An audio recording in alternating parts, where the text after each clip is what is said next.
The Andhra Pradesh government has released CCTV images from the forest area where an alleged encounter took place on Tuesday night. These CCTV images, they claim, are proof of the fact that rampant smuggling was taking place in that entire region.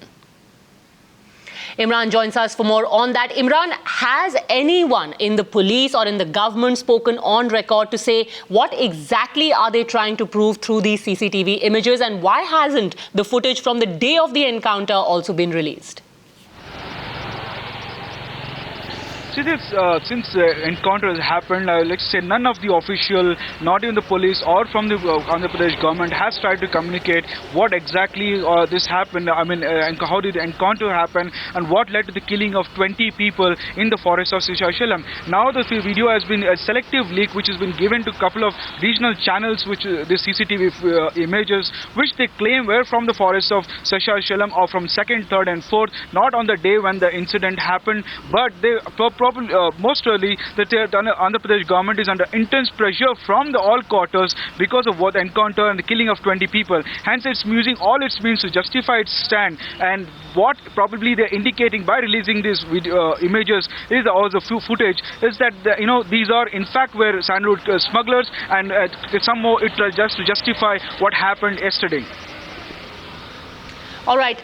Imran, just stay on with us because we're also getting a reaction from the Andhra Pradesh government, and in fact the government says that it has no reluctance to a probe by the CBI or even a sitting judge. Remember, several politicians in Andhra Pradesh as well as in Tamil Nadu have been asking for an impartial judicial inquiry. The government said that the smugglers are neither Tamil or Telugu and that they are just smugglers. Also, the Andhra government claims that the smugglers were armed and attacked officers, which is why they had to act in self-defense. And whether the Andhra Pradesh government wants to admit it or not, Imran, the fact still remains that it's become an issue now, and a very potent political issue between the two states, Andhra Pradesh and Tamil Nadu.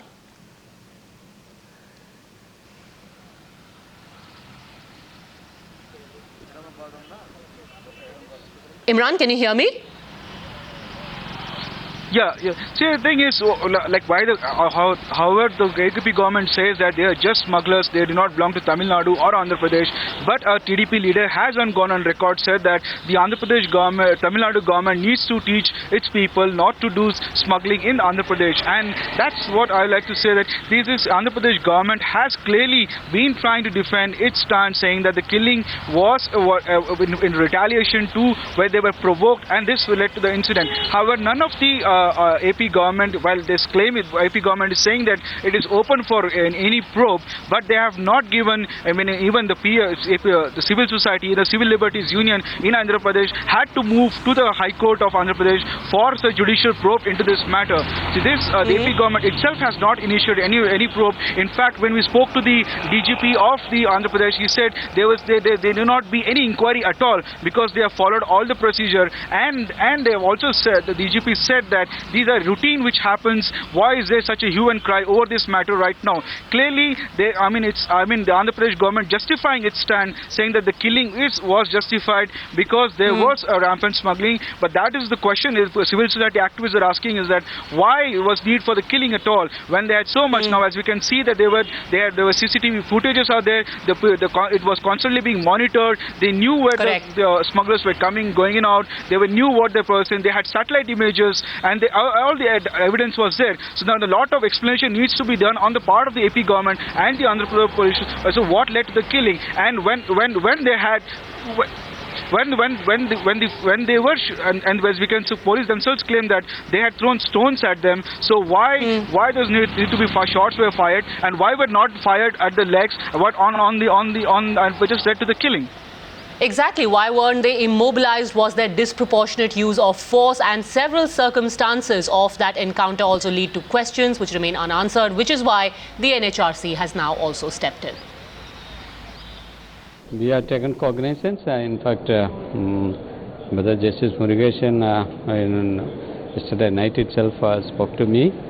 We are very serious about it. We have called for a report from the DGP Andhra and also the Chief Secretary, and so we will call for further all the details, their post-mortem certificate, forensic report and also the magistrate inquiry report, all we will call for and we will do the note. Is it a human rights violation? Certainly, human rights violation, killing somebody is human rights violation. But the criminality and all, we cannot judge at this stage. Whether it's a fake encounter or whether in fact they attacked the police first, and all these are all to be found out later. So we don't want to make any comment at this stage.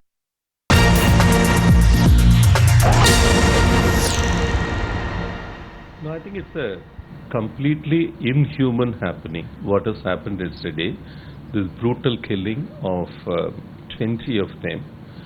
I won't even get into whether they are Tamils or Telugus or Kannadigas. I don't want to get into that issue at all. Whatever they had at their disposal, according to the STF itself, is only sickles and stones. Okay, to handle a group of this kind, not even being able to arrest a single person, proves that there was really no attempt to arrest anybody. So in my view, there's a lot more which stands unrevealed than what has been disclosed. And in my view, and as our Chief Minister rightly has said, we need a speedy and reliable inquiry by preferably a High Court judge who needs to get into this whole aspect.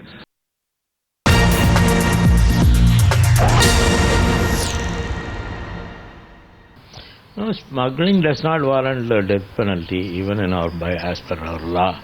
They cannot say that, but why do you unnecessarily talk about these such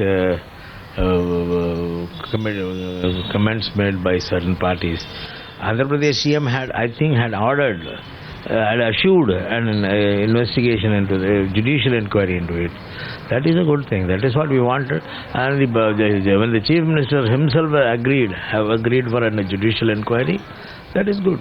So where do you think this entire thing should stop, where this whole issue of smugglers coming from different states and... No, I'll tell you, forest area is protected by the forest officials of any state. They should be careful. That is how they can stop this. The tragedy is really worrying. Really, it's a very unfortunate thing, and I think police have not given any warnings to the innocent people before shooting them down. I think a proper inquiry should be conducted, and for that inquiry, a committee should be formed consisting both Andhra government and Tamil Nadu government. Yeah, there are a lot of this. This has been workers have been made as the scapegoats. The real culprits behind this incident are the big smugglers and some of the people who are very influential in the society. I think whoever is the person who is responsible for that, they should be booked and proper action also should be taken against them. In what could be yet another flashpoint in the relations between Tamil Nadu and Andhra Pradesh, the Tamil Nadu government has announced a compensation of 3 lakh rupees to the families of those killed in the encounter. Meanwhile, the victims' families allege that the entire encounter was staged and some of those killed were actually taken away by the police a day before they were killed. Perumal என் பேரு லட்சுமி அவங்க அக்கா நானு வேலைக்கு நீட்டின்னு வந்து சுட்டு கொண்டுட்டாங்க பஸ்ல இருந்து இறக்கி அவங்கள வேலை விட்டு தூக்கணும் சுட்டணுங்கள சப்ளையர் வேலைன்னு வந்தாங்களாம் வீட்டை விட்டு கிளம்புன்னு சப்ளையர் வேலைன்னு தான் வந்தாங்களாம் அதான் எனக்கு தெரியும் வேற எதுவும் தெரியாது எனக்கு பாடியும் வாங்கிட்டு தான் போனோம் ஆனா இதுக்கு உண்டான தண்டனை கொடுக்கணும் அவங்களுக்கு சுட்டவங்களுக்கு தண்டனை கொடுக்கணும் சார் அங்க வந்து 8 பேர் வந்து கூலி வேலைக்கு வந்தவங்க 8 பேர் வந்ததுல 7 பேர் வந்து நகரியாருக்கே வந்து பஸ் மாட்டிக்கு போலீஸார் மாட்டிக்கு இறக்கி வந்திருக்காங்க. அதுல வந்து ஒரு வயசு முதிர்ந்தவர் ஒரு 50 வயசு ஆகிறவர் அவர் வந்து ஒரு லேடிஸ் பக்கத்துல வந்து அவங்க ஃபேமிலி மெம்பர்ஸ் சொல்லிட்டு அவங்க விட்டாங்க. இந்த 7 பேர் வந்து அரெஸ்ட் பண்ணி இட்டுன்னு வந்துட்டாங்க. ஆனா மறுநாள் காலையில வந்து மரம் வெட்ட போனாங்க மரம் வெட்டி இது பண்ணாங்கன்னு சொல்லி என்கவுண்டர்ல போட்டு தள்ளிட்டாங்க. ஆனா அரெஸ்ட் பண்ணது தான் சத்தியமான உண்மை. பிராமிஸ் பஸ்ல வந்து நகரியாருக்கு அரெஸ்ட் பண்ணது 7 பேரையும் அரெஸ்ட் பண்ணது உண்மை. ஒரு ஆள் நம்பர் வீட்டுக்கு வந்துட்டாரு. அவர் வந்து அரெஸ்ட் பண்ணிட்டாங்கன்னு வந்து தகவல் வந்து சொல்லியாச்சு. அதுக்கப்புறம் சரி பெயில் கீழ் எடுக்குவாங்கன்னு சொல்லி தகவல் சொல்லிட்டாங்க.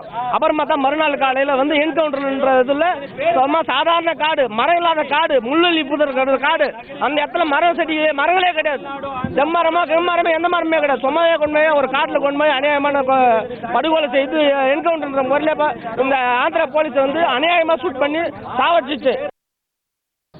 So I told that as per the information received by us from the relatives and kith and kin of the victims, they are saying that on Monday evening around 6 and 6:30 p.m. and 8 people were traveling in a bus, and the Andhra Pradesh Police stopped the bus and get down 7 of them and arrested 7 of them, and one person is escaped and survived because they have not touched him because he is sitting beside some other lady and some other seat, and police have not caught hold of him, and he went back to his village and he informed that 7 people were arrested by the police. So those 7 who are arrested by the police on Monday evening, now they have become the dead bodies, and they are encountered in the forest, Sheshachalam forest. What more evidence is needed that this is a cold-blooded murder of the police?